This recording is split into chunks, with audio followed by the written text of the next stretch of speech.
நீங்கள் பார்த்துக் கொண்டிருப்பது 24 நியூஸ் தமிழ். குன்னூரில் ராணுவ முகாம் நுழைவு வாயிலில் மரத்தின் இடுக்கில் ஹாயாக ஓய்வெடுத்த கரடி.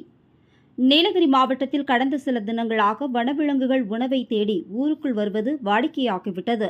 இந்த நிலையில் குன்னூர் அருகே வெலிங்டன் பகுதியில் உதகை செல்லும் சாலை அருகில் உள்ள ராணுவ முகாம் நுழைவு வாயில் அருகில் உள்ள மரத்தின் கிளை இடுக்கில் பெரிய கரடி ஒன்று இரவு நேரத்தில் ஹாயாக ஓய்வெடுத்துக் கொண்டதை அந்த வழியாக சென்ற ராணுவ வீரர்கள் உட்பட வாகனத்தில் சென்றவர்கள் தங்கள் செல்போனில் படம் பிடித்தனர்.